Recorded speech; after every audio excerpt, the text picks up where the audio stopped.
So guys, here's the lesson for tonight.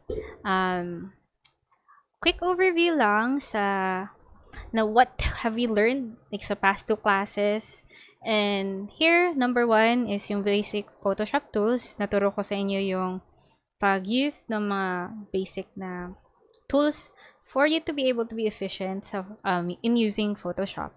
And second is using the layers panel and its features. So, tinuro ko din like how to use yung adjustment layers and layer masking, grouping your layers, and using yung layer styles and blending modes. So, and you can watch naman yung past lessons sa What Did I Miss? So, go check that out. And here you go. So, lesson 3, design, composition, and layout. So, we're gonna learn how to do like yung mas maayos na and mas maganda and impactful na design layout for your ads and for your like social media needs ng clients nyo. So, here you go. What are we gonna learn tonight? Number 1, why is layout and composition so important? So, bakit nga ba? Bakit nga ba important yun? Di lang naman tayo kasi nag-design in a way for aesthetics. Meron din principles for you to be able to have like a impactful na layout for your ads. And the second is what is layout design? And then third, layout design elements. And then last one is 7 key design principles. So yung 7 key design principles ng composition. The next slide. Why is layout and composition so important? Layout and composition are the building blocks of design. Without a thoughtful, well-composed layout, your work would basically fall apart. So,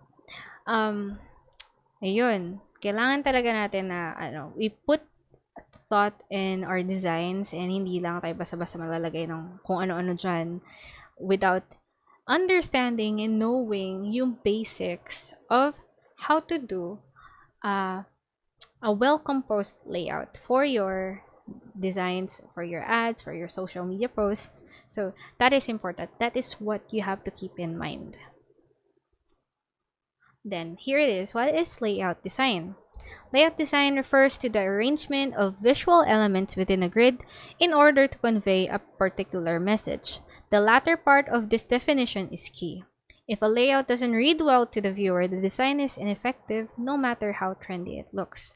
So, kahit sabihin natin na your design is aesthetically pleasing, but if it doesn't really effectively get the message out there, yung ads nyo, wala din, di ba? Parang sayang din yung effort nung pagde-design mo if hindi din naman mapaportray or at least ma-send out yung message nung ad mo to your audiences. So, here's an example, di ba? Napapansin nyo ang ad ng Nike. So, it says the whole text niya is just don't quit. Pero, in-integrate niya dito yung just do it, which is yung slogan ng Nike, right? So, this is an example for like a more on like a text-heavy ad na mas na-emphasize dito yung text. So, just do it, diba? Kasi slogan yan ng Nike, which is ang cool kasi na-integrate niya in this design. But at the same time, the message is just don't quit. Just do it. So, dalawa yung in-impart na message. At the same time, yung image dito is it ties up sa text, sa message. So si ate girl here, diba? She's doing it. She's lifting the weights kasi, she's not quitting. Kaya yun. So, pati yung colors, which is yung darker color is a purple, which is a cool toned na color. And at the same time, nagko-contrast yung orange na text kasi warmer color siya and much brighter kaysa sa purple. So, ayan. At mayroon contrast sa text and mas makikita mo and like your readability, yun din ang keep in mind. Dapat yung color ng text mo is hindi siya makakain ng background mo. So important yung contrast ng colors ng text and yung background. And as you can see here, yung branding pa rin nandun. So next here, ito yung Havaianas, 'di ba? Kita nyo, ano yung nakikita nyo dyan? Yung chinelas agad, 'di ba? Kasi yung emphasis ng color niya is much brighter than the elements around. Kasi yun yung gusto lang yung ma-capture ng audience na this is the brand, this is the ad for this brand, and their product is yung chinelas.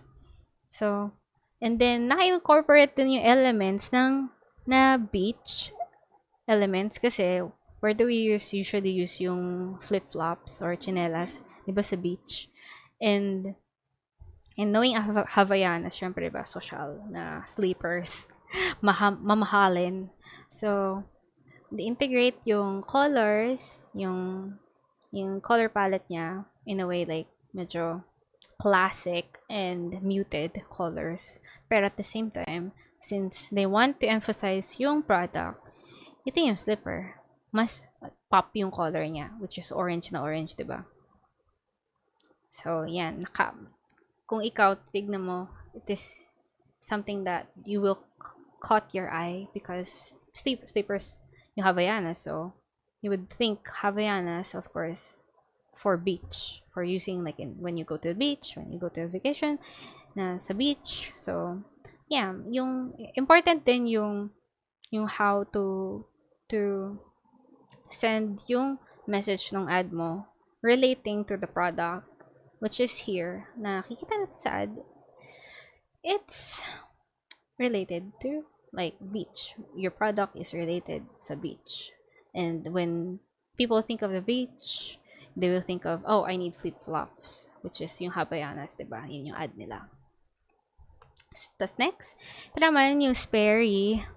Ito naman, compared dun sa 2, yung branding nila is sa baba. Dito naman, since this is something that is posted for calling attention for like sale, end of season sale. So, yung branding niya nasa taas.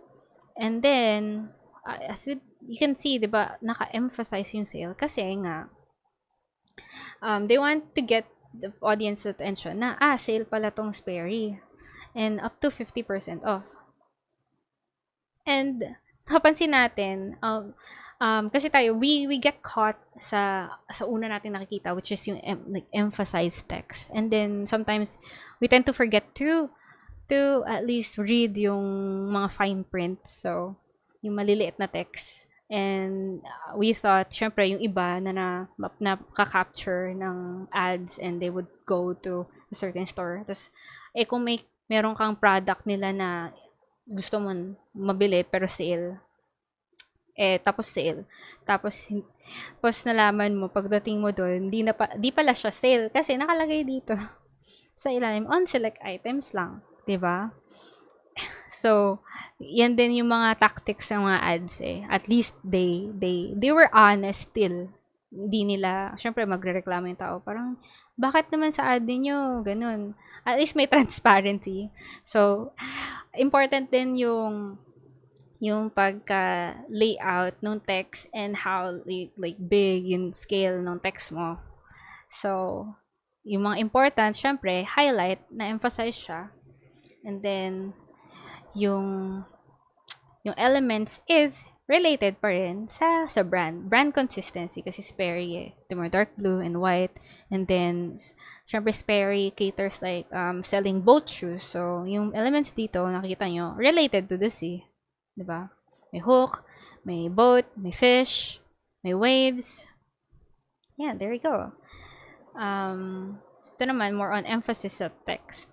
Even though wala siya masyadong, meron siya pa ring visual elements like illustrations to represent the brand kasi brand consistency is important. So, next, layout design elements.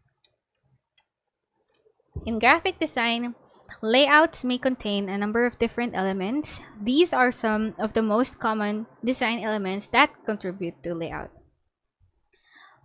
Here, number 1, text. Text elements include titles, headings, and paragraphs. In text-heavy designs, these elements should be laid out in an intuitive way that's easy to read. So let's keep in mind na when we design, if we are using text, important is yung when you choose like a font, if it's readable or if it's something that it's in trend din sa, kasi may trends kasi sa fonts eh. So you have to do like a research of ano yung mga trendy fonts for ads. Kasi as much as possible, minimalistic na fonts and like very simple fonts are important rather than like having those complicated na fonts.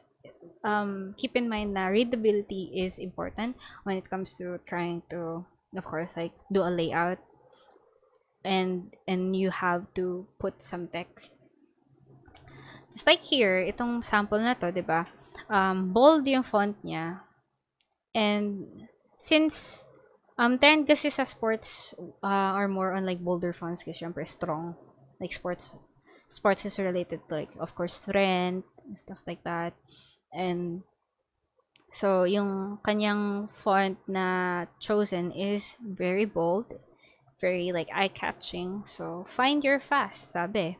And then meron siyang may maliit siyang visual representation nung sinasabi, or at least yung what kind of event is this find your fast.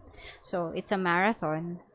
So ayan, branding ni Nike nandyan, tapos hashtag ng event. So usually ganyan sa ads eh, may hashtag sila sa mga events, so they will be encouraged to tag them sa social medias nila. And important then is to have like a capturing yung essence ng yung design in a way na naha-highlight yung message mo. So for text ito. So next, image. Photographs and other visuals such as illustrations help to break up text and communicate certain messages. They are particularly effective at engaging viewers through emotion. So right here, ito. So ito, I got like captured in a way na nung nakita ko nung when I was searching ads, nakita ko tong McDonald's na ad. And then, nakakatuwa kasi, di ba, sabi dito, mobile ordering is here. And then, knowing McDonald's, they sell, of course, like burgers, fries, and in-integrate nila yung design in a way that their app is available in mobile. So, yung mga phones dito, ginawa nilang mukhang burger. Di ba? Like, very, very witty in design, very creative in a way to integrate, like saying that they have mobile ordering at the same time integrating yung product nila, which is a burger, this looks like a Big Mac. So ano, 'di ba? Kahit ikaw parang maka-capture yung eye mo na this is an interesting ad, and they would make you think na okay kasi mobile ordering, and then it looks like a burger to represent the message that they're trying to to put out there, which is mobile ordering. So here's the next one. So lines, but refresh muna tayo ng onte. So una, di ba, layout design elements. Una is text, and then second is image, and now lines. So lines are used to divide sections. They can also add emphasis to text. So as you look at here, I know ang daming text, diba? Ang dami siyang text. Pero, still readable in a way kasi na-separate ng lines. So, as you can see here, dito sa now extended, yung lines, it separates yung message na gusto ng ad iparating to be like organized. Yung eyes mo kasi, um, it can read and then organize kung ano yung mga text na included sa, 'di ba, sa like when it gets divided. So, here, emphasis niya is yung 40% everything kasi yun yung sale. Pero at the same time, of course, they want to put more text. Pero to separate it and it wouldn't look cluttered, they put line breaks to yung mga lines. And also keep in mind, when you choose like a font, much better if you have one font only, and then, or maximum is 2 to 3, pero mas maganda 2 lang para hindi siya masyadong overwhelming yung design. So, like here, di ba? Ito, iba yung font niya. Then, dito, yung simple lang na fonts. And then, yung kanyang branding. So, lines is important din when you want to separate yung mga text and your designs. Pero this is more on use in text para lang ma-break may breakdown yung mga dapat kailangan ma-read nung audience or at least yung viewer. There you go. Next is shapes. When used well, shapes add a touch of flair and personality to a layout. Rectangles and circles are the most common, but there are many ways to get creative with shapes. Which is itong papakita ko sa inyong next ad. So, here, yung ad na to is, if you know yung Target na store in the US, so they have their logo red and white. Red yung pinaka-main, like, because of the Target. So, parang yung Target. So, in-integrate nila yung shapes, which is yung bilog here sa bag niya, di ba? And then, itong bilog, there's like a lot of circles in the background. Then, integrate nila doon sa circles, na red circles ng washing machines. So, there's like a great way to play around shapes at the same time trying to be creative in their branding, in their brand consistency, and to create brand awareness. Kasi when you see this, ano kaya to, 'di ba? Naku-curious ka. And then if you're familiar with this kind of their logo, syempre yung brand nila, maisip mo, is this a Target brand or Target ad? So, syempre mapapa-research ka, and then it's their ads, and they have a lot of these na nakita ko. So ito lang yung medyo na much more related sa shapes na element. So how shapes are integrated in like ads. So ang galing, 'di ba? Very, very creative in a way to using shapes and at the same time trying to create brand awareness and brand consistency. So next is white space. Adding space between sections of a layout prevents the user from getting overwhelmed or fatigued when viewing a busy design. So I noticed then when students sent some design layouts, napansin ko na they kinda have problems when it comes to trying to integrate yung elements, and it becomes busy and too much for an ad. As much as possible kasi minimal lang, and try to or do your best to capture in a way na may mafo-focus lang more on probably kasi text. If it's a sale ad, you would focus on yung headline, which is yung pinigay ko is great gadget sale, so sale.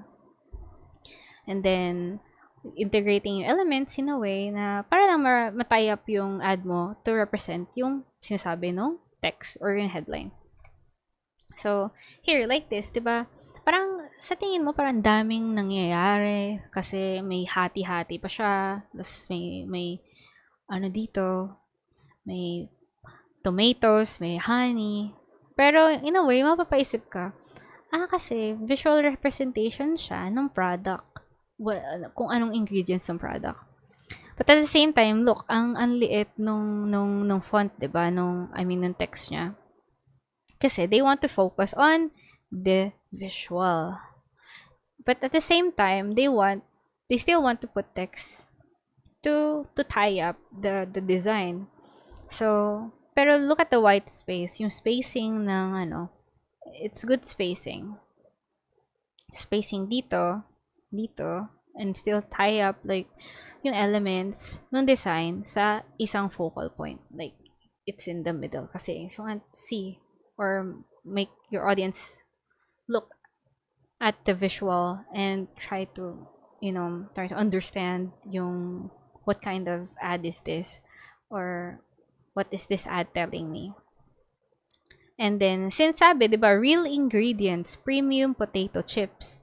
So, to convey this message, at least ma-represent tong message na to, ninagyan nila ng organic na photo, or at least yung inedit nila dito is nagyan nila ng organic na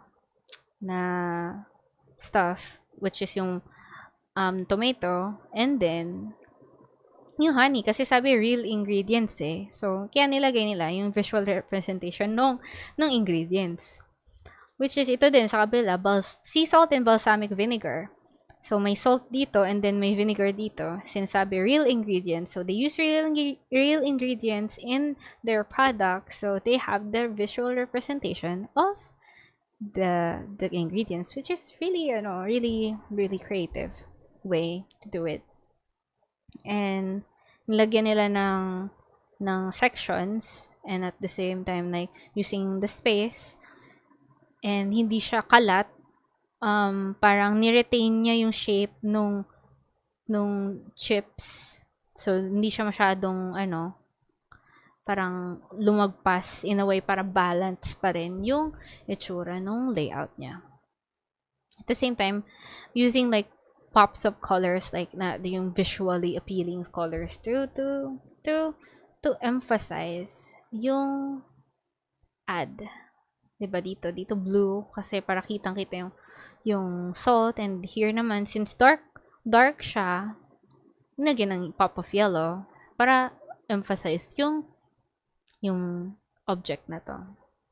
Ito naman since yellow siya, and I guess ang color theme is here, dito blue, dito naman pink and yellow, and dito sa kabilang layout is pink kasi to make the color pop out nung product nila. So yun yung color palette niya. So 3 colors lang. And but it could be baliktad, pwede din dito, pink. Pero since magkalapit naman yung color contrast nila, and then it can show pa rin, nasa same color, pa rin sila. Warm, diba? Warm color. Medyo nilighten lang dito. Pero kita pa rin naman yung honey, and then dito yung tomatoes, diba? Sa pink. So, next. Ito naman. So, ito naman, it looks kind of busy. In a way, parang, kasi dami nangyaring elements. Pero, it still ties together. And, being the product that is organic, and it's mango peach na flavored drink. So, in-integrate niya yung mango, yung peach, and then, there's like elements na doodles na design just to make the ad more attractive. Pero they still make it, like related or well thought of, kasi organic siya. So nilagyan ng elements na it would seem like they would say organic kasi may elements of nature, like here butterfly, like bird, and then a sun. Then the like doodles of the fruits. So just to represent organic product to. Pero minsan syempre tayo hindi naman natin mapapansin, pero when you look at it, you would try to understand what the ad really the ad gives a message na ganito pala, ay organic siya, and designs are there to tie up yung to represent the product, 'di ba? And then nasa iisang color range lang siya. Pero they played around the color orange, so darker orange, lighter orange, and para hindi siya masyadong, I guess, parang kalat, or at least may theme siya. Usually ganun kasi, may theme in a way para lang much more simpler tignan yung ad. Hindi siya masyadong masakit sa mata. So ginawa nila isang color lang, since yung product is a bit more orange and yellow. So yellow orange yung background, and then inintegrate lang yung white and para may highlight ng onte, and then darker orange.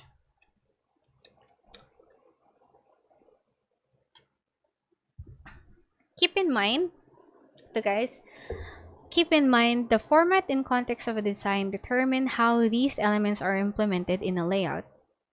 When deciding how to balance the different elements of a design, it's essential to always consider the context and user experience. So yun nga, 'di ba? The ads that we showed kanina is something na, 'di ba, it always conveys a message. At the same time, yung experience na when you see that ad, like, it gives you like something na talaga matatandaan mo. So, yung kailangan, the balance of yung different elements na ilalagay mo, that you would know, that would be something na eye-catching, and then, hindi din siya ganong ka-busy. At the same time, yung message is nire-represent nung ad. So, mas okay nang ganun.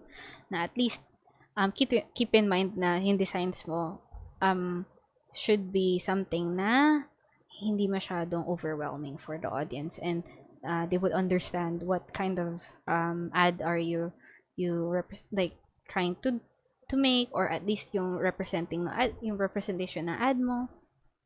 So yan, keep in mind lang, consider yung context and user experience. I have a video here na I would show you guys. Layout and composition. In a way, they're the foundation of design. They give your work structure and make it easier to navigate, from the margins on the sides to the content in between. Of course, it's not just about working with text. Composition matters in other mediums too, like graphic design, web design, and much more. Without a well-composed layout, your work would basically fall apart. The key to mastering layout and composition is to think like a designer. Luckily, it's easier than it sounds. There are 5 basic principles that can help you transform your work and sharpen your eye for design. Let's start at the top and work our way down. Proximity is all about using visual space to show relationships in your content. In practice, it's pretty simple. All you have to do is make sure related items are grouped together. For example, blocks of text or elements in a graphic. Groups that are not related to each other should be separated to visually emphasize their lack of a relationship. All in all, this makes your work easier to understand at a glance, whether it's purely text or something more visual. White space is an important part of every composition. Now, this doesn't mean literal white space. It just means negative space, like the spaces between your content, between lines, and even the outer margins. There's no one way to use white space correctly, but it's good to understand its purpose. White space helps you define and separate different sections. It gives your content room to breathe. If your work ever starts to feel cluttered or uncomfortable, a little white space might be just what the doctor ordered. Alignment is something you deal with all the time, even if you don't realize it. Whenever you type an email or create a document, the text is aligned automatically. When aligning objects by yourself, for instance, images or separate text boxes, getting it right can be tricky. The most important thing is to be consistent. Let's take a look at what that means. It might help to imagine your content arranged inside of a grid. Notice how there's an invisible line centering each image to the text? Each grouping is also evenly spaced and aligned, with equal-sized margins. It's that attention to detail that makes the composition easier to navigate. Without consistent alignment, your work could start to feel disorganized. Contrast simply means that one item is different from another. In layout and composition, contrast can help you do many things. For example, catch the reader's eye, create emphasis, or call attention to something important. There are lots of strategies for creating contrast. You can use color, adjust the size, shape, or visual weight of an object, or use contrasting styles of text. Contrast is also closely tied to hierarchy, a visual technique that can help the viewer navigate your work.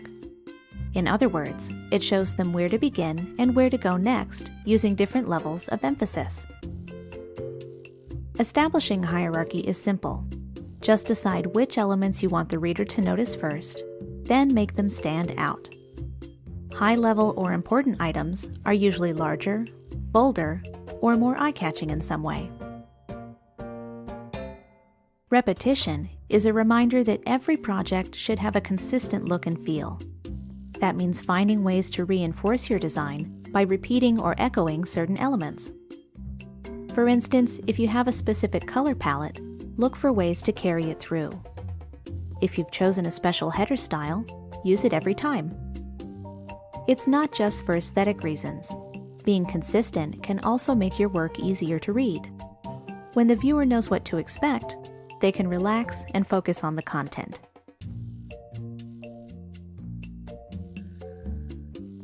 In many ways, layout and composition are the unsung heroes of design. It's easy to overlook their role, but they're part of everything you do. A nudge here, some extra white space there, and voila! With a little attention to detail, you can create beautiful, professional-looking compositions. So, nagets nyo naman, no? Yung sa video. Pag I'll include na lang yung link later. Because I found it on YouTube. So, I'll link you that. So, ito naman, 7 key design principles.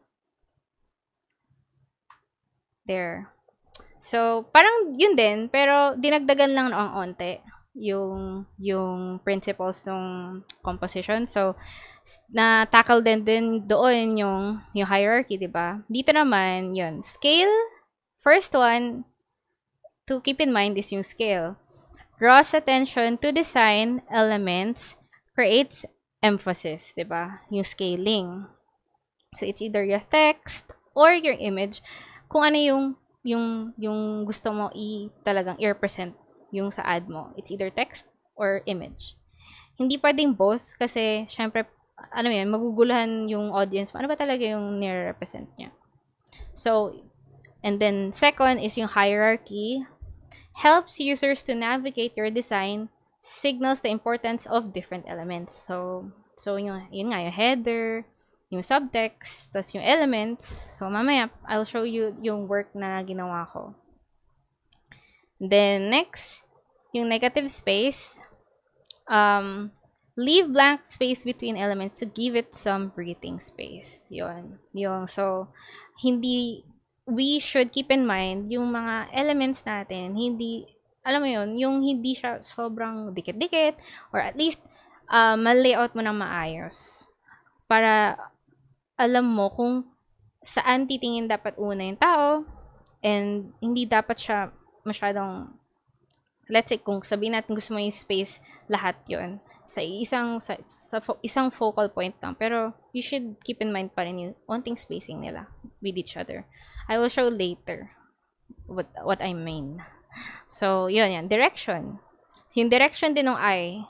So, parang create a path and direct viewer in ZLNY shapes. So, parang, meaning, yung kasi tayo pag nagbabasa tayo, to down and then left to right, which is sa atin na nagbabasa left to right kasi meron din mga right to left, 'di ba? Pero kasi since tayo left to right, like up and down to left to right, so kailangan yung text mo, yung visual representation hindi siya kalat. Ganun. So yung saan mo direct yung eye ng audience.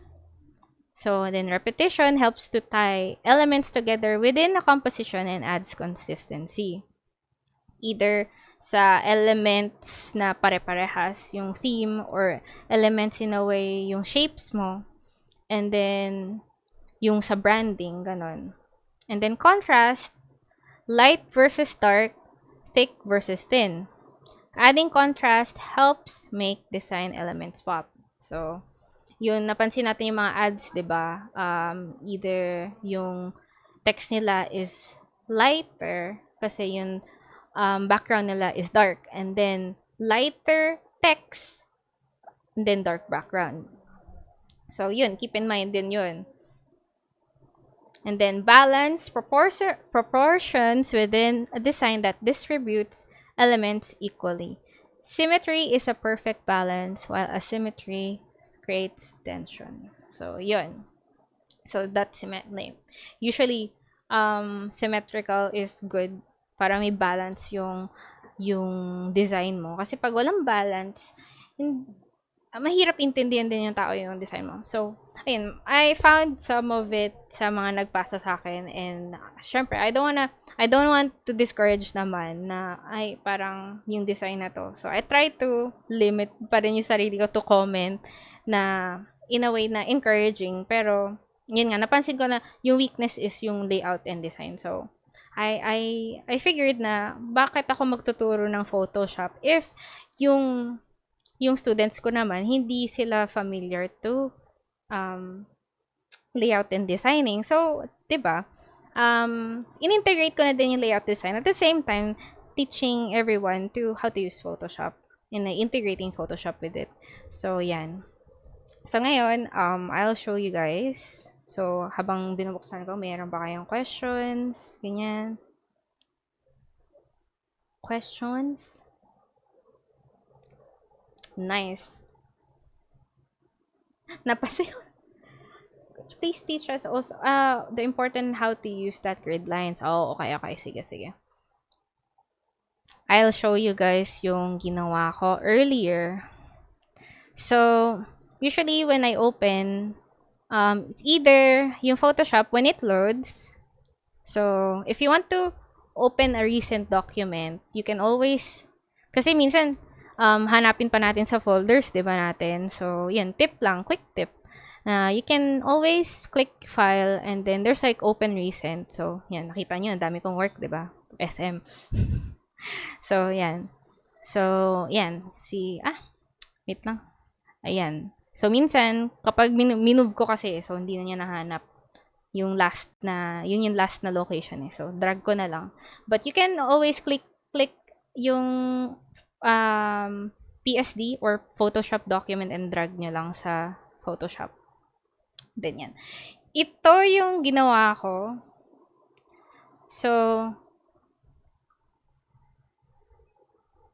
yan. So, for ads, ginawa ko siyang, since, let's say, sabihin natin, yung client is, gusto ko yung model na to, lagay mo dyan. Ako nga, for me, kasi, mahirap talaga siyang i-integrate. Lalo na kung gusto mo din, ilagyan yung text. Sometimes yung SM ganun. Gusto ko may ganitong model sa gitna.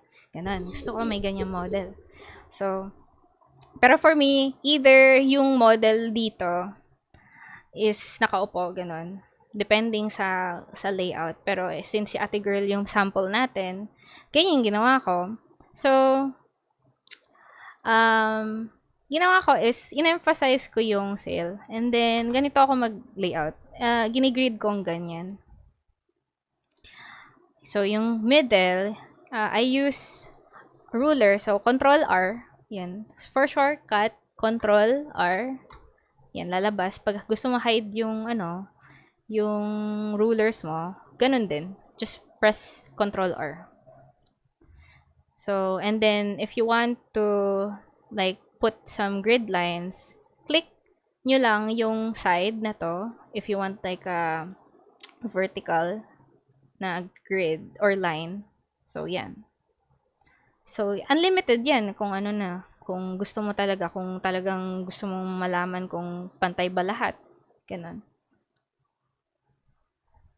Either, if you want to, like, switch on elements na hindi na pumipindot dito sa layers, right-click nyo lang. Yan.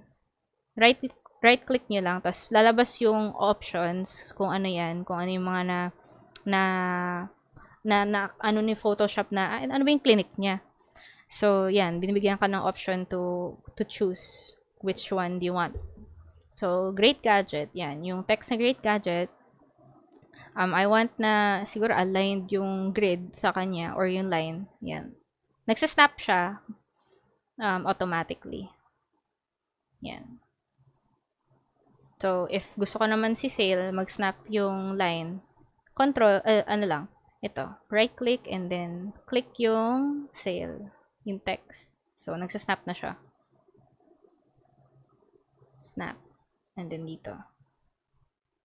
Or not necessarily naman. Kasi, I guess, I would sense yung dapat yung balance din ng ad. Siguro kasi I've worked a lot in ads na din and sa SM, and nagpapasa ako talaga ng like yun nga pag sabi nga sa akin studies noon, pag magpapasa, if they want like I want they will give me reference, I want this kind of ad, pero syempre gusto nila kind of their own pero almost same design sa reference nila. So, tapos bibigyan ka isang araw. Ganon. Ganon kalupit.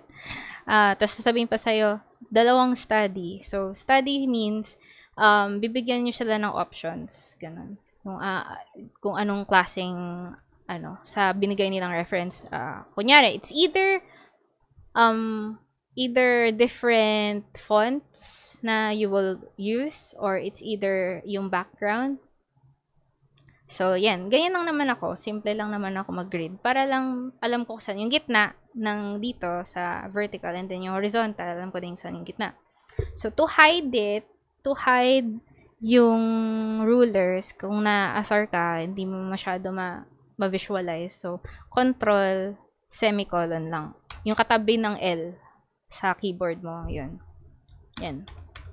To show and hide yung ruler. Tapos, ayan.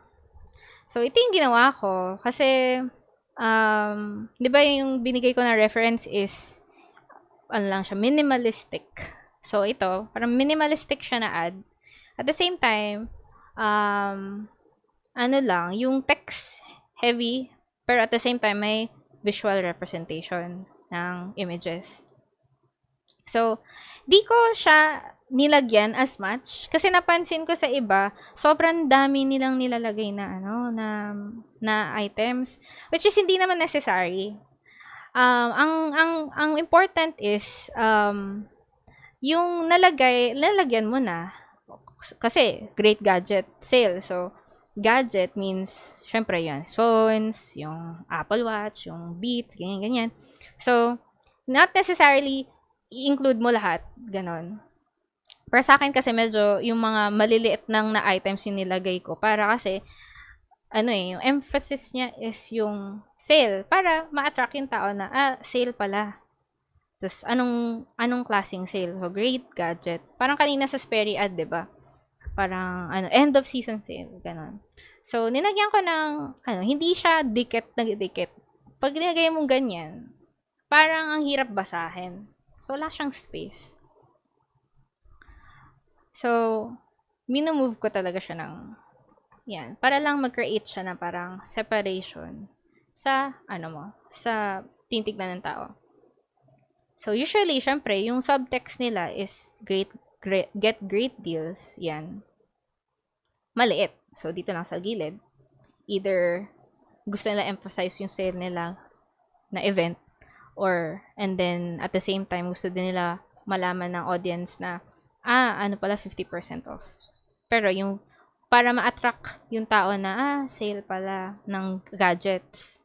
And then ginawa ko lang siyang doodle type para lang may design element, pero hindi ko na siya masyado nilagyan ng marami kasi masyado magiging overwhelming yung design. So nilagyan ko lang siya ng doodle na arrow para lang makita na o sale. And then yung representation ng doodles ng mga items, yan. Hello, kasi phone. Tapos, I guess, yung sa Apple Watch na to, lagyan ko na lang na parang action lines. Ganyan. And then sa music, and then sa speaker, kasi speaker to eh. Speaker na action lines din. And then music notes. Para ma-represent lang siya. So, parang design element lang. Kasi pwede naman siyang kahit walang design element na doodles. So, let's see here. So, group ko dito sa layers panel yung mga vector objects ko. So, yan. Nilagyan ko na din ng color. So, how to put color. Right-click nyo lang yung itong eye. So, meron dito may options kung anong color. Para makita mo agad kung ano yung nasa sa loob ng group na yun. Para hindi ka malito.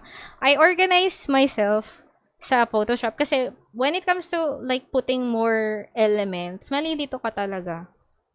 So, ito, sanay na ako, vector smart object.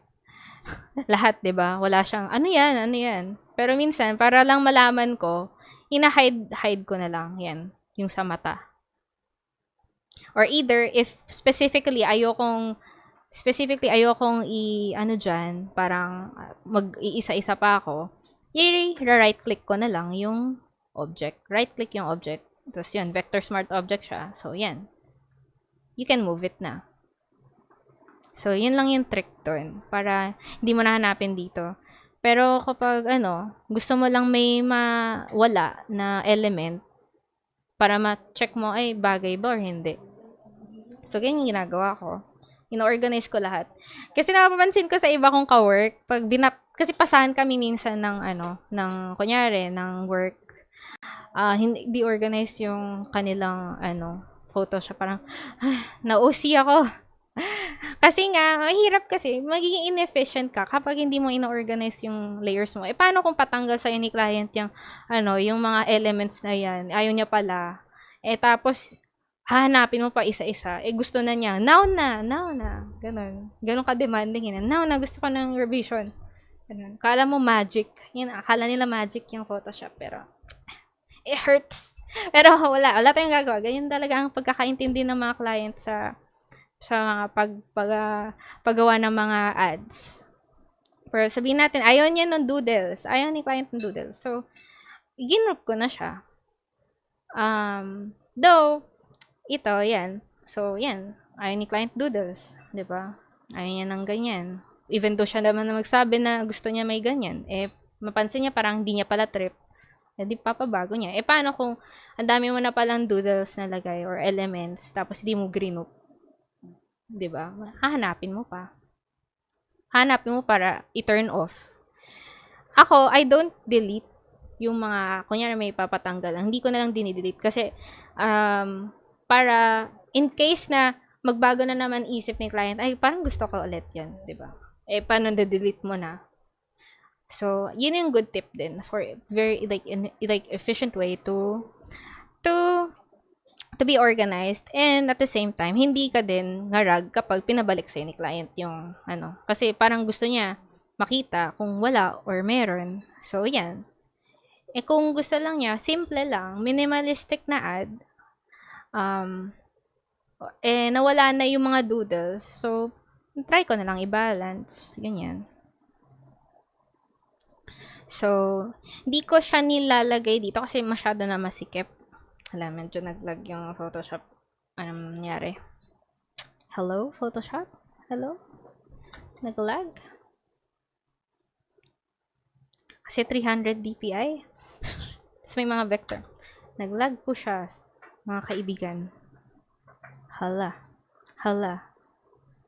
Photoshop Hello. Wait lang. Ginalaw ko lang, ayaw na. Wait guys Nag-lag siya.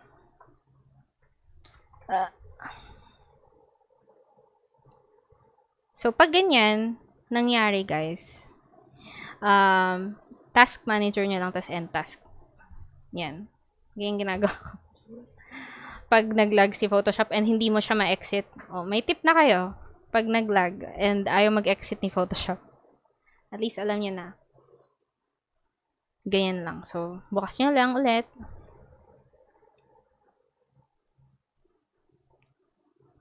Much better po ba, coach, na may dalang gadget si model sa sale? Depende. Depende sa itsura ng model. Kung kaya ba ma-integrate yung gadget. Kasi pag hindi, pag mukha kasing pinilit, hindi na siya mukhang parang organic tignan na parang hawak niya talaga. Ano po gawin yung doodles? Ano siya? Vector objects. Yung templated na nada-download sa free pick. Kaya nga next week, I'm gonna teach you how to use yung mga templates and then lalagay mo sa Photoshop. Yung mga, kasi meron, you can search din na if you want elements like yung Memphis patterns, mga ganyan, uso yung mga Memphis patterns, doodles. Hindi ka naman marunong mag-drawing at gusto mo maging efficient pa rin. Meron mga templates na may mga vectored elements na pwede mo ipasok sa Photoshop. Di pa namin makita layers, diba? Paano nyo po na-access yung task manager? Control-Alt-Delete. If, pag ayaw dito sa, right-click mo sa taskbar. So, Control-Alt-Delete nyo lang. So, yun. Pag yun naman kasi hindi niya na-record kung saan nag-crash eh. Yun.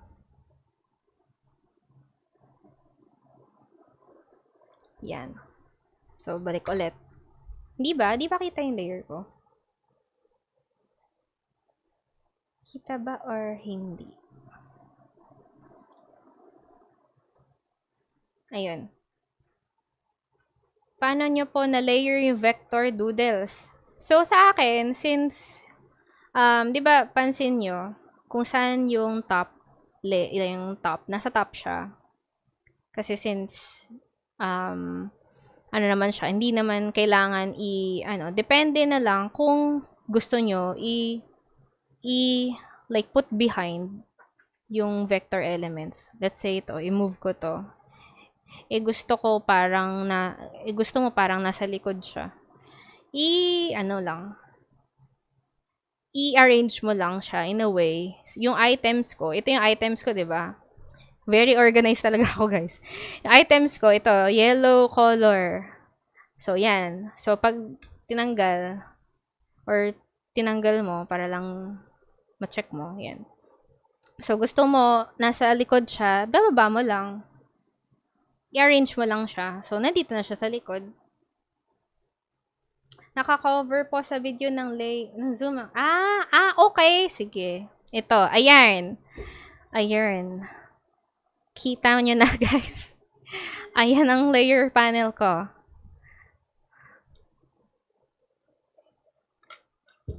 Sorry na, guys. Control semicolon. Control plus semicolon. Yan. Yan ang sa lines or sa rulers. Ayun. Pero sige, lakihan ko na yung natin. Yan. Layers. So, ganyan ako mag-organize. So, contact band, meaning yung social media, contact band niya, nilalagay ko sa isang layer para pag pinamove, minsan kasi gusto nila sa gilid or sa other gilid, ganyan. Gusto ko sa gitna para lang isa lang yung direction ng mata. Ito lang na iba kasi pag lahat sa gitna, wala na, hindi na kasya. So, at least dito, mayroon naman siyang okay lang din naman siya tignan. Dito siya. Or it's either dito, para ganyan. Pero, para lang mukha siyang yung focal point is gitna. Then, yung model is siya kita agad. Great Gadget Sale. So, hindi na siya pag ganun. So, ganyan. Isang direction lang. So, yan. Ang ginawa ko dito is sa items, ayan o, 'di ba? Nakita nyo yung items. Bakit siya may layer mask? Kasi nga, yung iba dito, hindi siya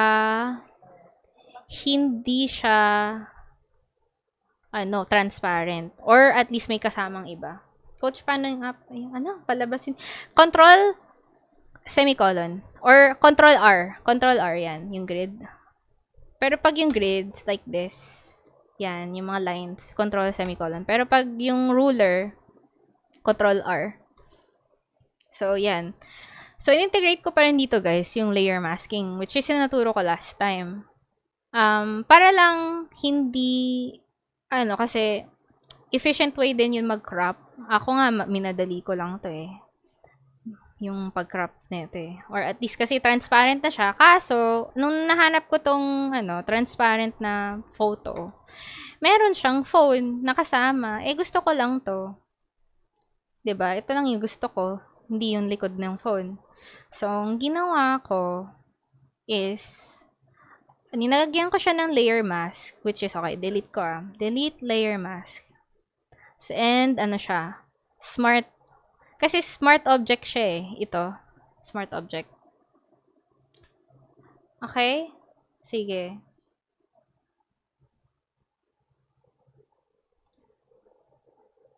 Okay lang naman. Okay lang naman.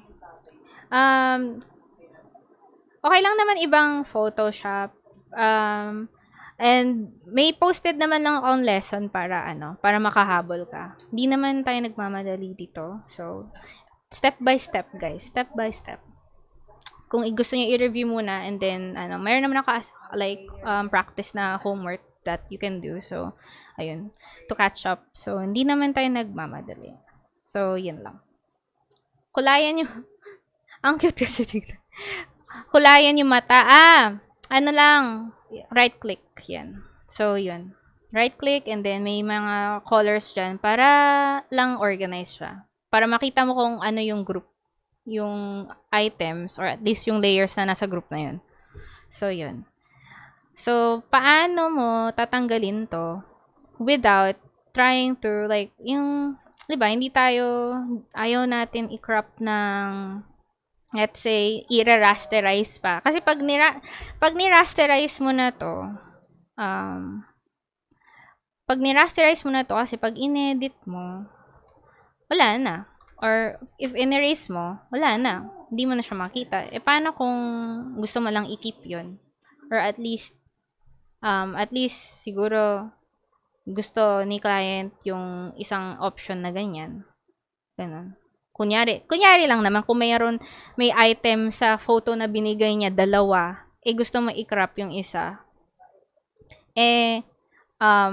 Gusto mo lang i-hide yon, layer mask is the way. Ganun. So, ito, yung layer mask, nandito. Ito, layer mask. Add layer mask. And then, yan, magkakaroon na siya ng white na thumbnail dito sa tabi nung layer.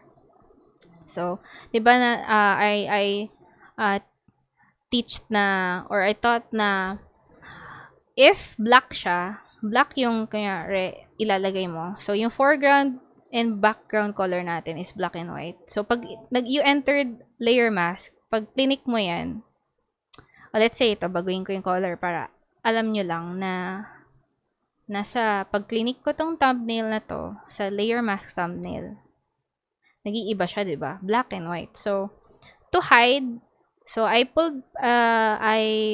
using my brush tool. So, shortcut is B. And then, pag inano ko, tag dito. Saan na ba dito? Yan. Yan. So, black kasi, di ba, yung foreground color ko. So, to hide is black. To show is white. Kasi yung canvas niya is white eh. Di ba? So, yan. Hina-hide na siya. So, if gusto ko ibalik, tas ito naman yung wala. So, para ma-alter mo lang yung, di ba, foreground and background color mo, na mabilis, X lang. press X. Yan, press X. Nag-alternate siya. So, gusto ko balik yun. Yan, hard round na lang para, yan. Ibuburahin ko naman to. So, X, nag-alternate siya. Yung color ng brush ko, black na ulit. So, yan. Diba? Yan na siya. Yan na yung item na naka-show. Pero, gusto ko, balik parehas sila. Ano lang. Kung gusto ko ibalik parehas, since nandito yung foreground ko, yung shortcut is Alt, diba? Alt Delete is yung foreground ko. Yung background ko is Control Delete. Oh, bumalik siya. So, Alt Delete, since foreground ko is black, yun yung shortcut to fill up, yung fill na shortcut. Fill all. Tapos, yung Control Delete is yung background. So, white siya, diba? So, nag-show na ulit. So, barin ko na ulit to. Lagay ko na ulit yung phone. So, yun yung use din if you don't want to completely destroy yung yung image. So, layer mask is the way. Ayun lang. Na ko siya. But yeah, i-control Z ko na lang.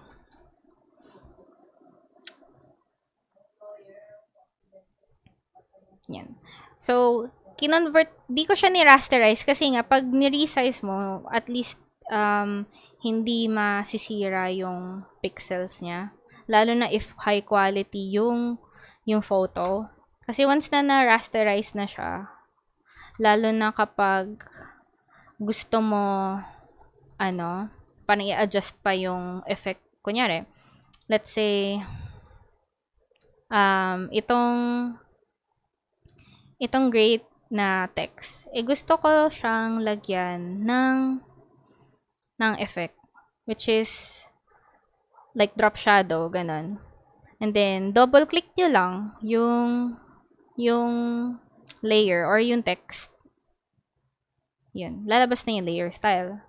So, drop shadow. Gusto ko lagyan ng drop shadow para lang may shadow sa likod para may emphasize. So, adjust natin yung distance. And then, mukha masyadong sharp yung shadows niya. So, adjust natin yung size para lang siyang very soft shadows. So, yung opacity niya, which is here, binabaan ko para hindi siya masyadong pag ganyan, sobrang black naman, sobrang grabe naman yung So, gusto mo lang minimal lang para lang may siya, parang angat. Yan. So, yan ginagawa ko. Para hindi masira yung settings mo dito, ginagawa ko is i-duplicate ko siya. Duplicate ko, 'di ba? Or drag mo dito sa sa new layer. Yung plus, i-drag mo yung mismong text or yung image or yung layer, i-drag mo dito sa plus sign. Or ang trick ko dyan is alt, yung i-select mo yung layer, tapos alt lang. Tapos nakita nyo, pag press ko yung alt, nag-iiba yung cursor, 'di ba? So, pag drinag ko to, duplicate na siya. Tapos pag tinoggle off mo, hindi mo na pindot yung alt, yan, balik na siya sa move tool mo. Yan, isa din yun sa tip na para mapabilis ka din sa pag-duplicate. Yan. So, nag-create na siya ng copy. So, kasi yung difference, hide ko muna to. Difference kasi, gusto mo ma-retain yung effect neto. To integrate yung smart object, ginagawa ko, kino-convert ko na siya. Kung happy na ako dito, tapos magre-resize ako ng mga maraming collateral sa iba-ibang sizes. Gusto mo ma-retain yung effect niya. Kasi pag hindi, kapag in-adjust ko to, kunyari, linakihan ko, tago muna natin si ate girl. Yan. Hide ka muna dyan. Nag-a-adjust kasi mismo siya. Pero, napansin nyo, parang, yung dito, di ba, mas makapal yung, niya, makapal yung shadows niya. Whilst dito, sa kabila, lumipis. Kasi yung settings niya, nag-a-adjust doon sa, di ba, sa laki ng text mo. Pero same settings pa rin nung ginawa mo dito. Syempre, hindi na siya consistent na parang nawala din yung effect. So, kung napapansin nyo lang naman, na, ayan, yung difference na, yung shadows dito, nung linakihan ko, hindi na siya same nung shadows dito. Kasi, hindi ko siya kinonvert as smart object. Kung happy naman na ako, wala na akong regrets. Regrets sa design ko. Ganon. Ng text. Na hindi mo na babaguhin yan. Pero kailangan mo let's say, gumawa ng iba-ibang sizes ng kunyari sa banner. Kunyari, cover photo, ganyan. Tapos, parang iba-ibang sizes para sa social media na post. Gusto mong i-retain yung effect ng ginawa mo. So, what I do is, okay, Control Z natin. Yan. Para, yan. Kino-convert ko siya as smart object. Ang disadvantage kasi, hindi mo na siya ma-edit ito. Hindi mo na siya ma-edit yung text. Kahit ganyan. Saan ba yun? Ito pala yun. Kahit lagyan mo, meron kang, linabas mo yung text tool mo, which is T. T ang shortcut sa text na tool. Hindi mo na siya ma-edit. Kahit i-click mo pa yan. Kasi, na siya. Converted na siya sa smart object. So, nag-auto na siya. Kasi clinic ko siya. So, empty yun. Para kay Photoshop.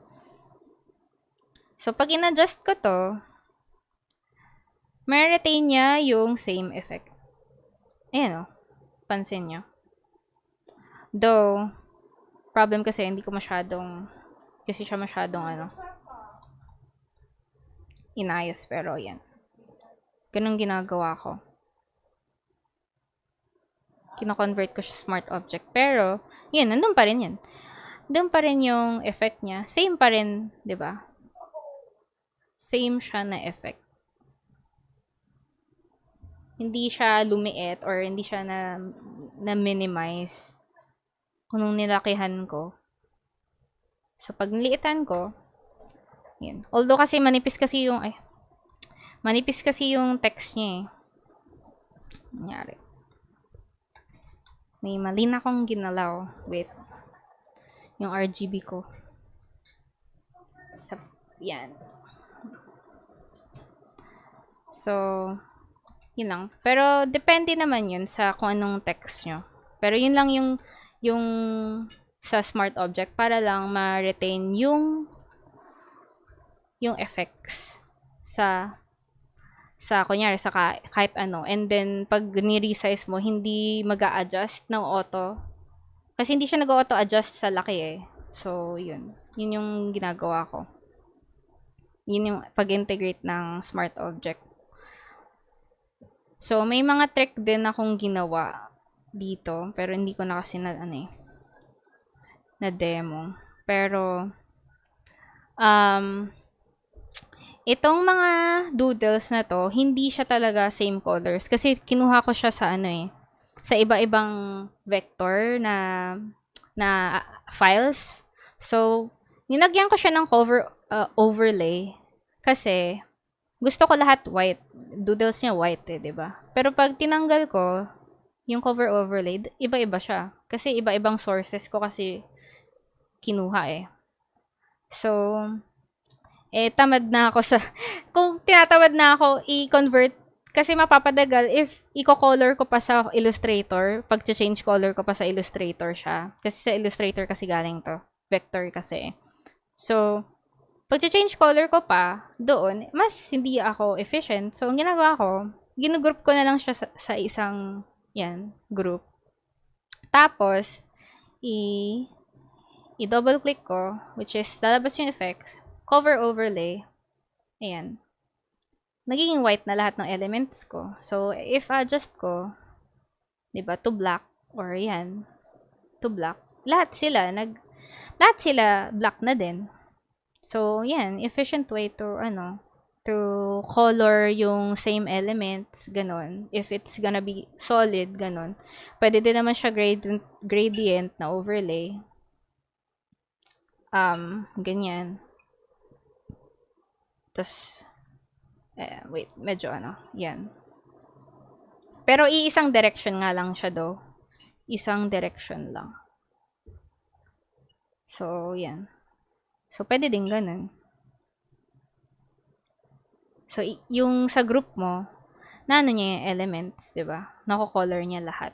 So, yun lang yung ginagawa ko to be efficient din. So, yan. Di ba? Very efficient way. If gusto mo din lagyan ng shadows, lahat sila, ganun din. Lahat sila magkakaroon. Yan. Di ba? Lahat sila may shadows. So, important yan. Grouping, yung mga elements mo para hindi ka na mahirapan when you want to change colors, ganun. And two, pag gusto mo din i-move, ganun. Depending sa'yo. Yan, moving, kasi isa siyang group. Tapos ito din, yung contact bands ko, yan o, meron din text. Tapos merong mga icons. Sa isang group lang sila. Para pag ginalaw mo, pag pinalipat sa'yo, madali na lang. So, grouping and yung elements mo sa isa and yung kung ano yung nila, kung mas sa taas ba, ganon. Like ito, si Ate Girl, yung model nasa taas. So, yung headline ko, which is Great Gadget, nasa baba siya kasi pag nandito, di takip na si Ate Girl. So, if you want yung text mo sa baba, so, keep in mind din yung layering mo. So, yan. Nilagay ko dyan. So, for backgrounds naman, ginagawa ko is color fill. Ito, naka-color fill kasi ito eh. Which is, you can use or get dito sa solid color. Ganyan. Click solid color. Color fill siya. Na may effect lang. Diba? Color fill. Pero if you want to lang, if gusto ni client mo ibang option ng color, pwede naman i-duplicate na lang to. Kung nakagawa ka na ng effect, ito kasi ginawa ko dito, color fill siya, tas naka-effects ng gradient overlay. So, tas naka-blend mode na soft light. Kasi pag normal siya, ganyan gradient siya. Ganun. Gusto ko lang parang siya, parang yung effect ng gradient, mag-a-apply dun sa color fill na ginawa ko na adjustment layer. So, ginawa ko soft light para kita siya. Pati yung effect ng gradient, di ba? Nag-apply siya dyan. So, pag pinindot ko tong thumbnail na to, which is yung color selection, yung color picker, pwede na ako mag-select ng iba-ibang colors with the effect of the gradient color. Hindi ko na kailangan magpunta pa sa gradient overlay para mag-pick. Kung gusto mo lang naman parang effect niya is, isang color lang yung effect, which is gusto ko purple, ganun. 'Di ba? Nag-a-adjust siya. Para na siyang gradient, pero isang color lang siya Pero kasi nilagyan mo na effect ng gradient overlay sa layer style. So, madali na siyang i-adjust. Kunyari, red. Sabi ni kanina, hindi ko na tandaan yung name, pero, di ba, pag sale daw, usually red. Yan. Kung gusto din ni client red. Yan. So, red. So, meron ka ng orange option, meron ka ng red option. If ganyan lang naman yung, yung gusto mong effect sa ad when it comes. Kasi, attractive kasi yung mga medyo gradient na background, na medyo hindi siya sobrang halatang gradient. Para lang may emphasis. Kasi, di ba, yung napansin mo, darker yung sides, pero yung gitna, ginawa ko siyang radial, para may highlight, naka-highlight yung yung focus nung ad, which is si ate girl. Tas yung gadgets, ayan, na-highlight siya. And then, yung medyo yung sale dito. Para lang may focus yung niya. Hindi siya masyado flat. Tapos, ninagyan ko na din siya ng texture ng paper. Kasi pag walang texture, parang okay lang din. If gusto lang niyang minimal. Pero, if gusto mo maging extra, minsan nilalagyan ko ng textures. Which is, yan, yung paper, white siya na paper. So, pag clinic ko tong paper texture, ninagyan ko siya ng blending mode. So, pag normal, ganyan. Ganyan yung texture ng paper sa normal na blend mode. Pero, I experimented a bit. Ito, sa darken, parang hindi maganda tignan. So, multiply, masyadong dark. Color burn. Ayan. Parang okay lang naman din. Depende kung ano yung effect na gusto mo. Pero gusto ko color burn para medyo lumalabas yung pagkaan niya. Yung textures niya. Lang naman, medyo minimal lang naman yung itsura. Para lang may dating. Ganun. Pero it's okay din na flat. Maganda din naman tignan yung mga ganyang ads. Kasi, yung gradient naman niya is like yung color niya is parang highlighted yung nasa focus sa middle, which is pwede ka naman tanggalin kung flat ang gusto nila, flat color yung background, maganda pa rin.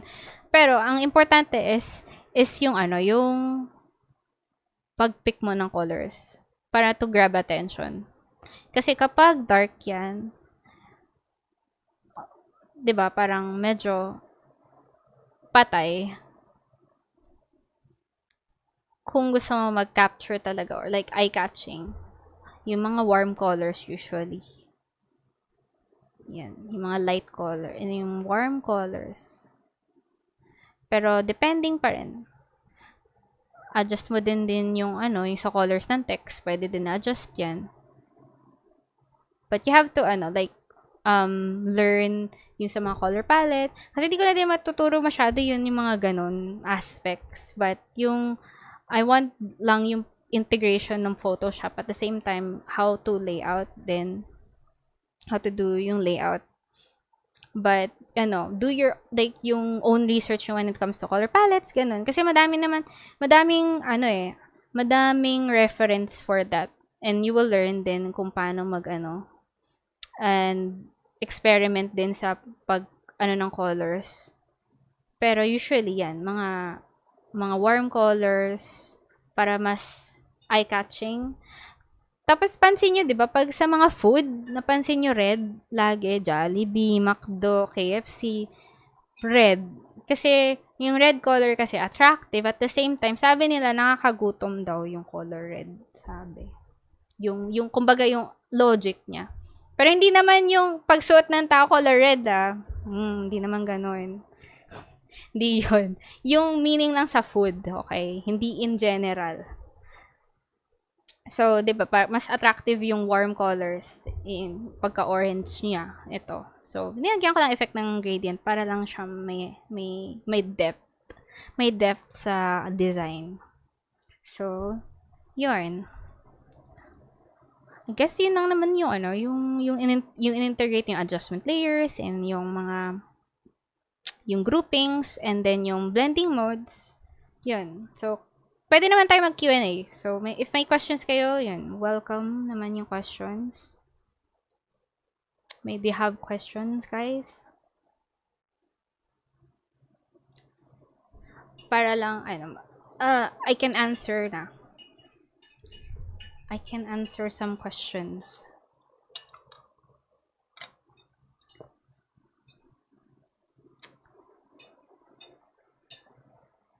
questions? Parang naano sila. Na-overwhelm ba kayo, guys? Char.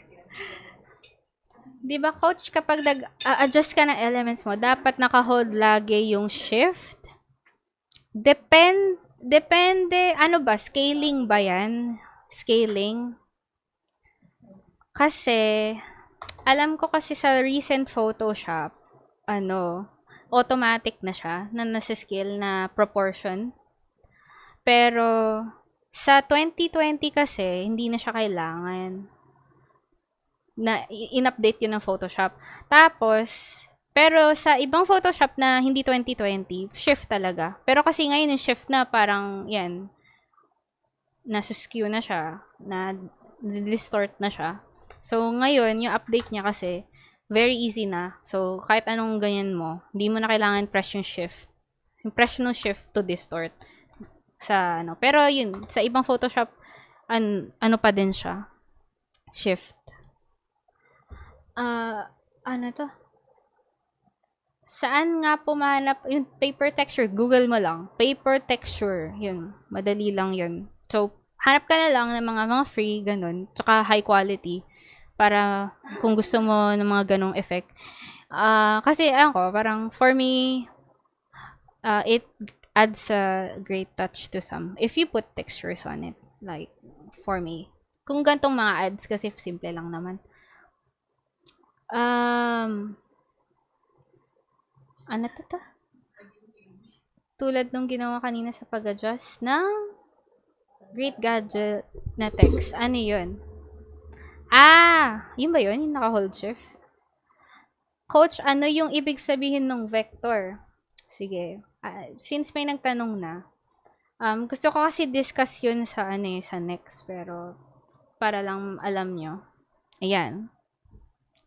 Meron kasi ako prepare nun. So, raster and vector. Ano yung difference? Raster images are described by an array. Sobrang lalim, pero array or map of bits within a regular rectangular grid of pixels. Or pixels, yan yung mga parang nakikita nyo sa gilid na yan. Pixels yan eh. Pixels. Vector images are described by lines, shapes, and other graphic image components stored in a format that incorporates geometric formulas for rendering the image elements. So, ang lalim. So, ano lang yun? More on, rendered siya in a sense na yung program is trying to adjust yung quality is to be consistent. Hindi kagaya ng rastered na images. Meron na siyang, definite na yung pixels niya, yung pixel count niya. So, pag in-adjust mo, in a way na hindi na kaya niya yung pixels, kumbaga, hindi na, kasi may iba-ibang sizes kasi. Kung nyari, 500 pixels, by 500 pixels, ang nakita mong image, pas nilakihan mo yon, makikita mo na yung pixelization, kumbaga magiging low quality na siya kasi hindi siya built for scaling na mas malaki. Kung pinaliit mo yung 500 kunyari sa 500 pinaliit mo, mas okay kasi syempre na-retain niya pa rin yung quality ng image. Kasi pag ni-resize mo yon to mas higher na pixels, mawala talaga yung quality niya, magiging low quality. Makikita mo na talaga yung pixelization. So, yun ang I guess I would say na yun yung I would say yun yung pagka yung analogy ko dun. Kasi hirap sa parang pero pag subukan nyo guys na mag-download kayo ng kunyari ng high res na image, like check nyo yung pixels, 1000 by kunyari 1000 pixels pataas, tapos scale nyo, tapos gawa kayo ng canvas na kunyari 2000 or gawa kayo ng 1000 pixels by 1000 pixels na canvas sa Photoshop, tapos kumuha kayo ng image na 500 pixels lang, tapos pinalaki nyo. Macha-check nyo yung difference na talagang nag-iiba. Like here, ito. Ano ba? Ang image ko dito, sige, demo ko. 1000 by 1000 pixels. So, square ad siya.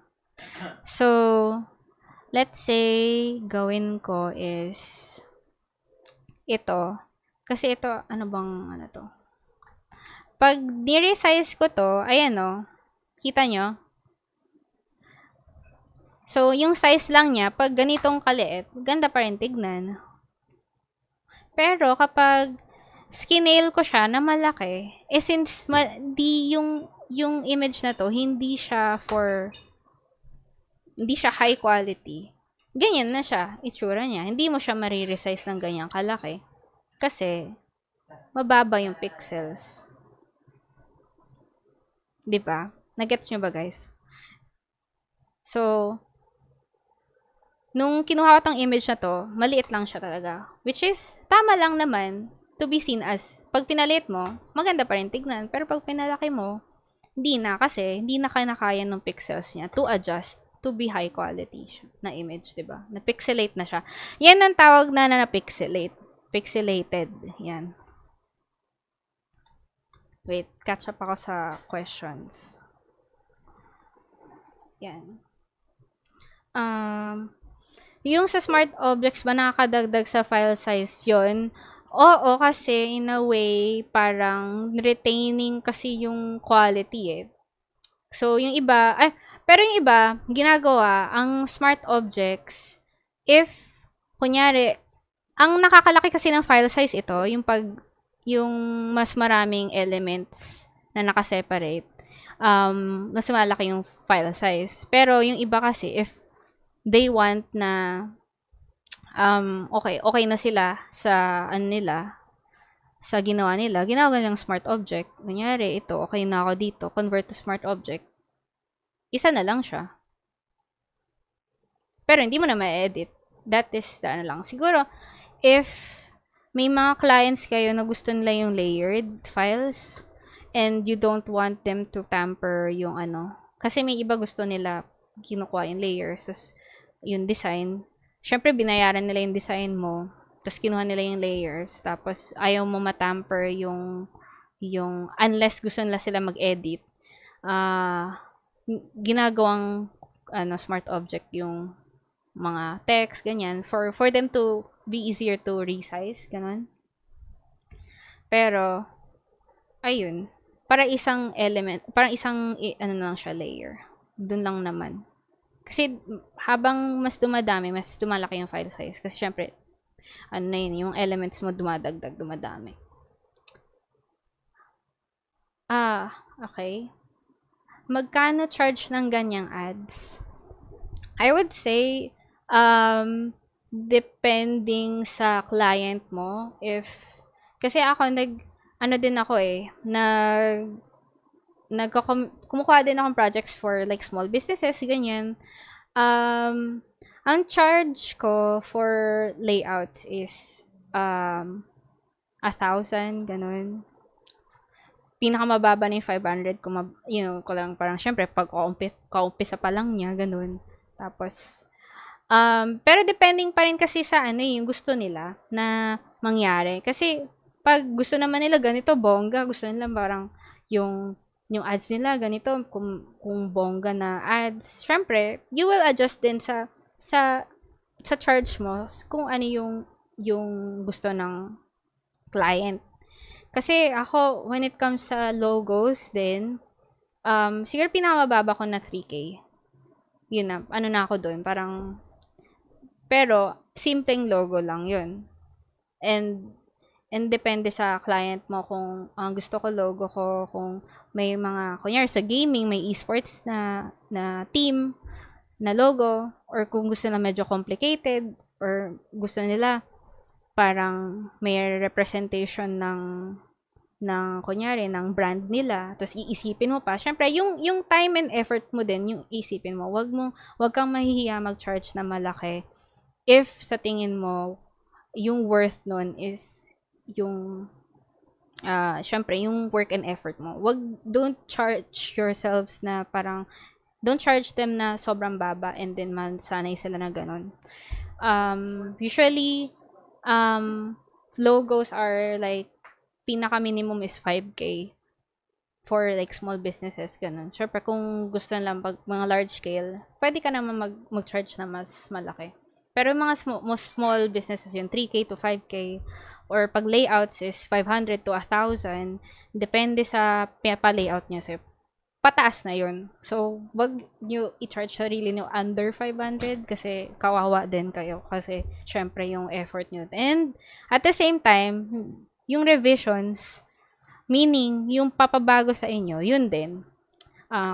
Kung ilan revisions lang, i-clear nyo din sa client nyo na minimal yung revisions natin would be like twice, and then if hindi siya happy and papa-change yung design, that's where you charge again or like add some charges na ay iba na pong design yan, so is it okay na I would charge you ganon na additional kasi syempre iba na yun ibang gusto nila, hindi na yung unang. So those are like my tips when you want to like ask for like fees ganon.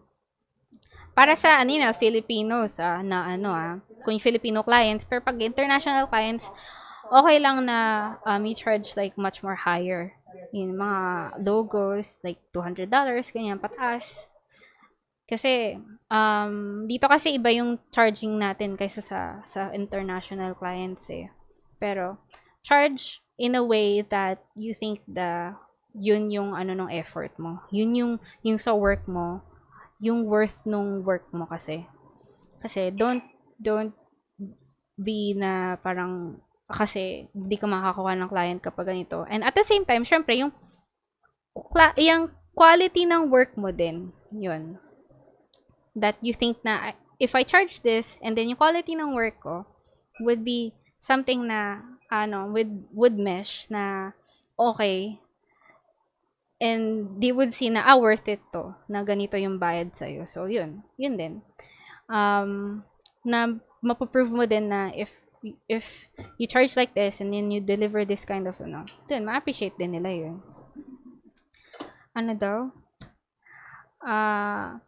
How to use grid lines or ruler in balancing the details to design a workpiece like what is shown in the video. For me, since kasi more on parang kasi hindi naman talaga ang turo ko dito is parang more on designing and layout.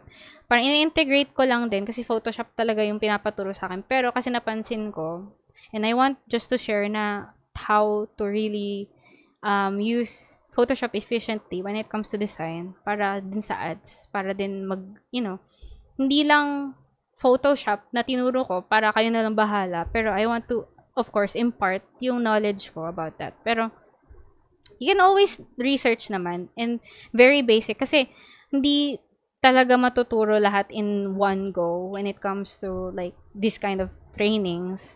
So, yun nga, I suggest like research is good, and I'm doing my best na syempre to have outline of lessons to like yung from beginner to intermediate para hindi lang din masyadong hirap yung iba.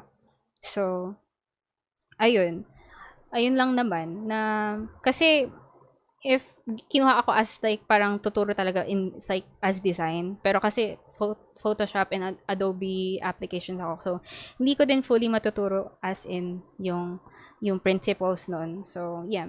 Pero madami din naman sa internet na pwede kang to research. But ako, for me, to impart lang yung stepping stones nyo ba? Ganon. To yung get hold of that knowledge, and then you would grow it on your own din. So, yun. Pero, syempre, I'll try my best pa rin naman of like class na if you have questions, I would do my best to answer those and help you guys, syempre. And yeah, pag may questions naman kayo, okay lang naman sa akin. Pero yun, kasi syempre madami talagang dapat i-discuss kung araw-araw nga lang yung klase. Ganun kasi learning talaga yung Photoshop, kahit nung nagte-training ako nun, is everyday class, and you can't all teach in like one go, 2 hours. Kasi information overload talaga kayo. Paano grouping ng elements. Ano lang siya. So, let's say, ito, i-group ko. Pag clinic ko to, and then, I press shift, and then click yung pinakababang layer, mag-highlight na siya lahat. And then, I will click yung folder na icon dito, and then group na siya. Then, I can rename. Yan. Double click nyo lang, then rename. So, products, ganyan. Kanya, products. So, although, nasa group siya na within the group. Ganun. Minsan ganun din ako para, kunyari, lahat sila magagalaw, ganyan. And then, gusto ko separately parang magalaw yung iba, pero nasa isang group pa rin siya. Gagawa ulit ako ng group within the group. So, items yan. Pero, gusto ko lahat. So, nasa isang group sila, pero naka-group din ito. Pero, if you want na medyo mabilis, so, click Shift, Control G for group. Yan, Control G. Group.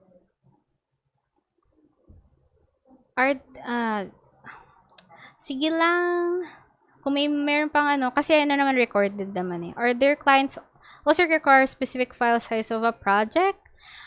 Depending sa usually kasi mga large file size to, pero you can always adjust naman sa quality nung save mong images. Like, if we save this, save as, alright, okay, JPEG. So, next week, tuturo ko din yung mga file formats. Diba, integrating yung Illustrator to Photoshop to use templates. At the same time, how to save yung mga works ninyo by knowing yung formats nila. So, save ko. Usually, ito, may magpa-pop up siya na JPEG options. Kung ano yung, niya, quality or yung file size. Pero usually, kasi depending din. Kasi pag lower file size, of course, lower yung quality. So, minsan, maximum talaga. Ganyan talaga. Pero, images kasi talaga, the higher the quality is, the larger the file would be. So, yan. 500 daw na mamahal. Grabe naman sila. Coach, in this project, nasa magkano po ba ang bayad nito? Ito, simple lang naman siya na layout. I would say I would charge 1,000 sa layout kung Filipino client. Ganun. Pero kung mga simple layouts, ganun. Like, ako hindi pa kasi ako masyadong nakakaranas sa mga international clients. More on, kasi I do work for like streamers din. Mga visuals nila sa stream. Usually, I charge for $100 depending sa package or $200 ganun. Tapos siguro pinakamahal na siguro 250 kasi syempre naman sila individual not na hindi naman sila sikat na streamer, so usually ganun lang yung ko ang tapos naka-package na yun, themed na mga overlays, stream overlays ang tawag. Ano pa ba? Paano naman ma-ungroup? Pwede naman to ungroup na lang, I just drag it palabas ng group.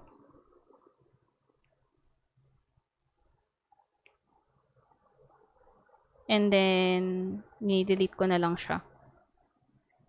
Yan. Ina-drag ko na lang sa palabas ng group. Ano po pag kakaiba ng group layers sa merge layers? Yung merge layers kasi, hindi mo na siya may edit. Pag minerge mo to, magiging raster siya. Ma-rasterize siya. Meaning, pwede mo na siyang edit, ganyan. Pag in-erase mo, may edit na siya. So, nasa isa na lang siya, na layer. Ayan. Merge, ayan ang merge layers. Kasi minerge mo yung objects mo into one layer. Pero pag group kasi, parang ginugroup lang niya yung mga elements mo in a way para organize ka din and in one click, mamumove mo lang. Kunyari, ito, mamumove mo na in one click yung elements mo. Sana within this week posted nila, o nga eh, don't worry kasi na figure out ko naman na yung paano mag-record. Anong version? Photoshop ko is 2020. Pero okay lang naman kahit hindi. Pero I would suggest na CC. Photoshop CC. Pero pag makakaya nyo mag-download ng 2019 to 2020, yun. Mas okay para at least updated. Namiss ko kasi kanina yung sa gradient. Anong gradient? Yung sa dito, sa background. Ilang oras mo ginagawa yung $100 na logo? Usually, depende sa client. Pero minsan natatapos ko in an hour. Tapos may options na yun. Depende sa client. Depende kung yung time na yun medyo nagets ko na yung gusto niya and then gusto ko na gawin. Ganon. And then out of na-approve naman. Nagugulat nga ako minsan. Parang, ako kasi, I'm very hard on myself when it comes to criticizing my work din. Na parang, okay na ba to? Ganyan. Kahit ako, kinikriticize ko yung sarili ko. Di pa nga ako kinikriticize ng client. Ako yung muna.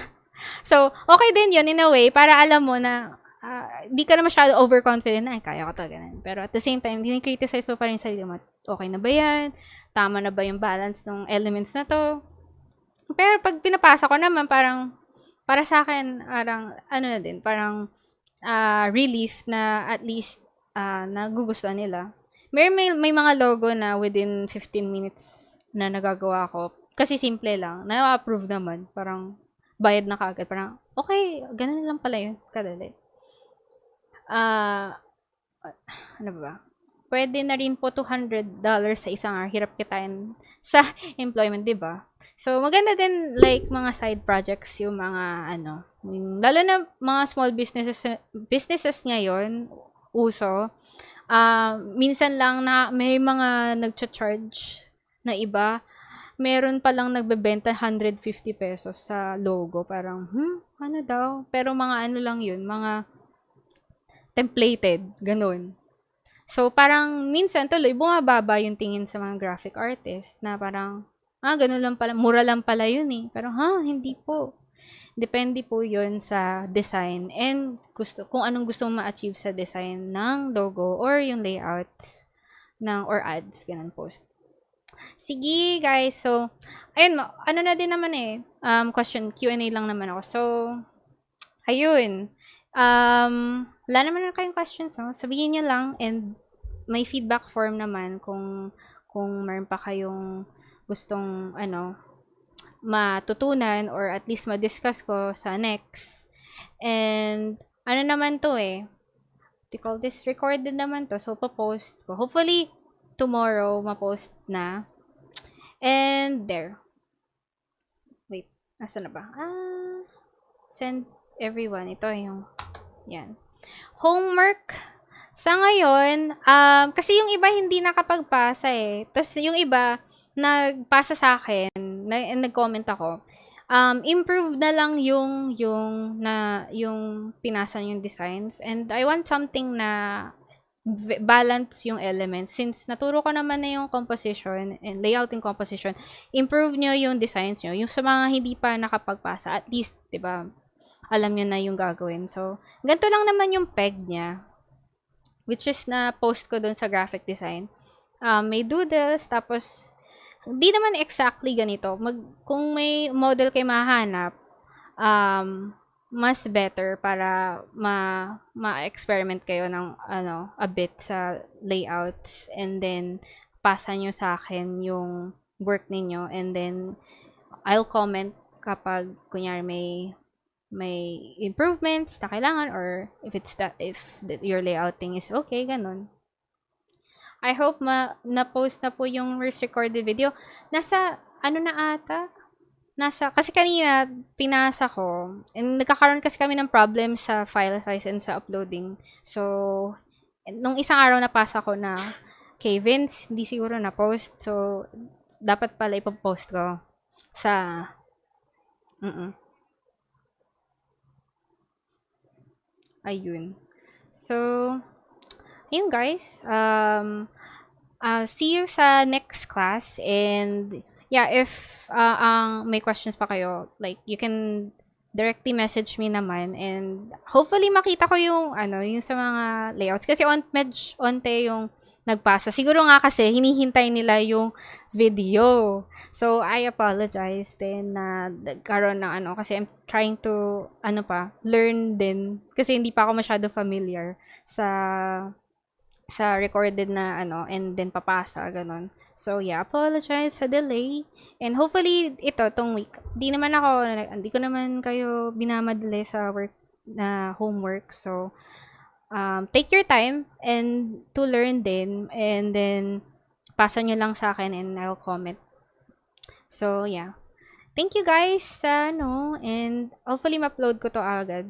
And have a great week ahead of you and stay safe and healthy. Alam ko it's really late na and kung matulog na kayo, have a good sleep.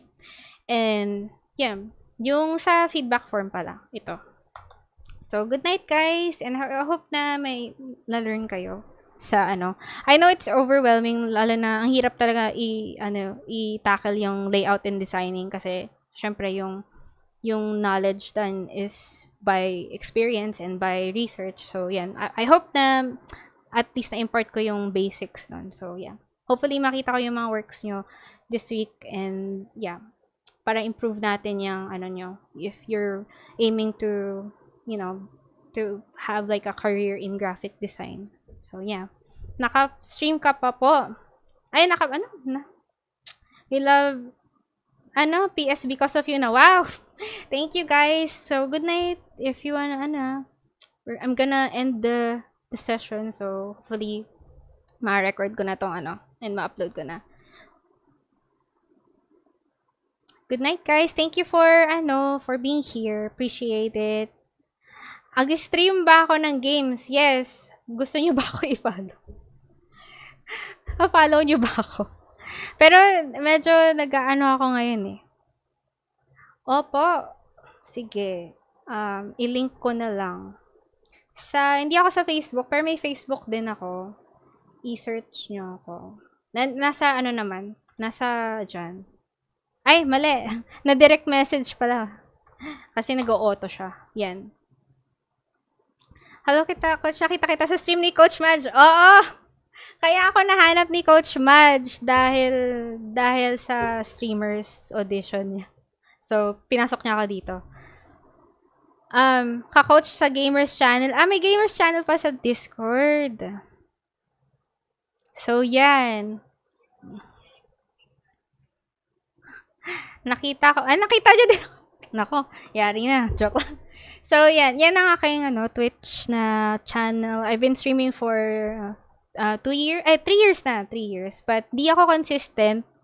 In a way na yung iba kasi everyday, pero yan, I stream games and that's the reason why I stumbled upon Quick Pro and then I got offered since nalaman ni Coach Madge na pala ako graphic artist. So yeah, hopefully I'm doing my best to improve in my teachings then kasi I have zero knowledge of teaching, but at the same time, I have knowledge in streaming. So, I guess nakita ni Coach Madge na may potential pala to magturo. So, yeah, I'm doing my best to impart my knowledge to all of you guys, and I appreciate na if you have feedback, I'm doing my best to improve then my teaching. So, yes, I appreciate yung feedbacks ninyo guys, and nakita ko yung mga last and I'm trying to improve and nakaka-encourage din kasi nakakatuwa kasi at least yung first class ko from first class and to second class at least nag-improve and I appreciate na at least nag-improve yung feedback sa akin and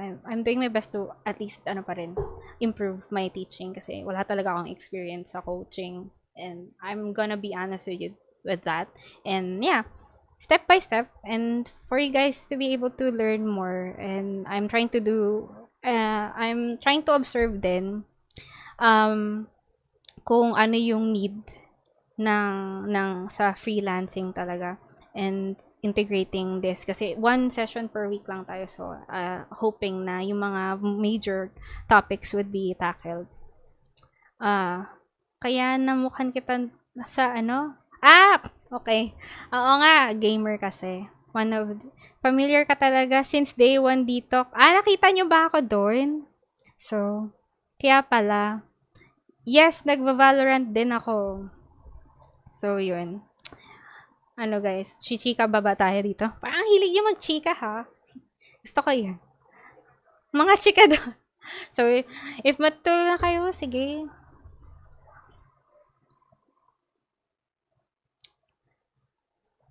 Pweds. Maglabas yung mga gamers. Sige.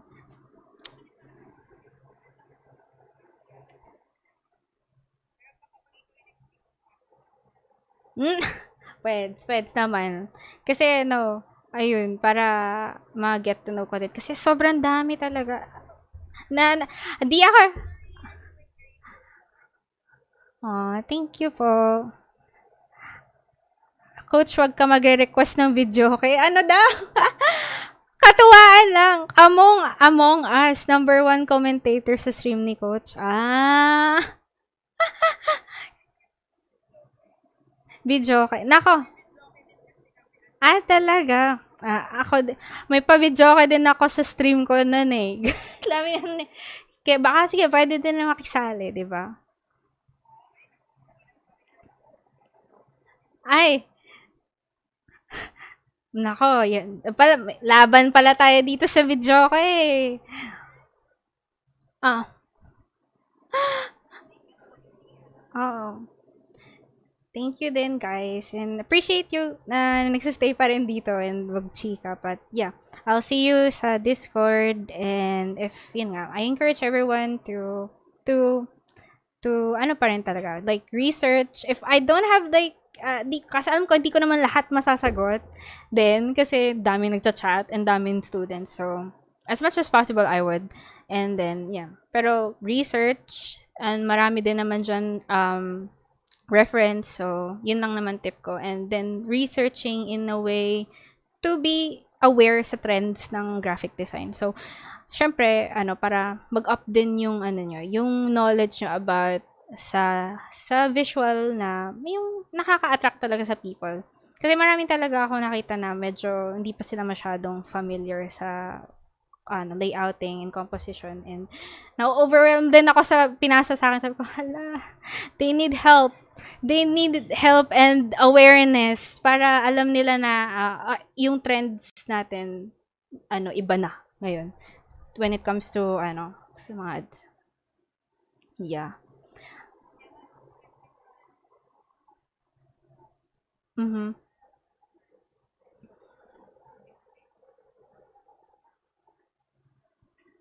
Yun nga eh.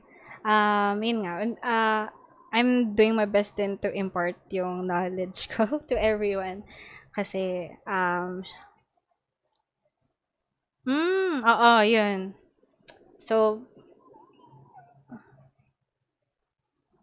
yeah. Yeah, oo. Share ko na din. Ililink ko na lang. Kasi nakita ko sa YouTube yun. Tapos dinownload ko lang para hindi na ako So, i-link ko na lang. Tapos, meron din sila mga lessons doon na parang more on in-depth. If gusto niya maging advanced, pwede naman. Yes. Yes, sa YouTube. Gamer na coach pa. Galing. Wow! Grabe. Yes, more learning. Kasi sa once a week na coaching, hindi ko naman lahat mai-impart eh. So, yung mga, at least yung mga stepping stones ninyo for able to start, ganon. In your journey. Wow, in your journey to be a graphic designer. Wow. Social graphic designer. Sa rates. Kasi, pag, iba-iba kasi for Filipinos, iba din. For international clients, at least increase ng onte. Depending din kasi minsan kasi nanginga sila ng portfolio, ganon. Pero if you discuss with them, if you discuss with them and you're genuine na kunin yung client na yon, always tell them that you want to help in a way to, of course, like maybe sa brands nila, ganun, na ma-realize nila, even though wala kang experience, di ba? You would convince them na, okay, I will help you to this and that. Kasi ang clients naman, ang gusto lang naman na is results. When they, gusto nila yung result nung papagawa nila sa'yo. So, yun lang naman. And, yeah, pwede naman kayo mag-practice ng mga mock na layouts. Like, ganito, yung mga ganito. So, yan. Kaya niyan, guys. Kasi, hindi talaga siya madaling matutunan in one go. Pero, you'll eventually learn. Kasi ako, years of experience din ako eh. So, it's not that easy to, of course, like, in one go. Pero, at least 'di ba may stepping stone na kayo na may acquired knowledge na kayo in a way na at least meron na kayong pang start, 'di ba? That's why yan yung Quick Pro, at least yung 'di ba quick nga pro, so you will be quickly be a pro. 'Di ba? And thank you guys. Bye guys. Good night. See you next week and see you sa Discord. Good night guys. Thanks, guys. Okay. Have a great night. Have a great week. Bye. See you. Hopefully, nakita ko yung mga works nyo. So, bye.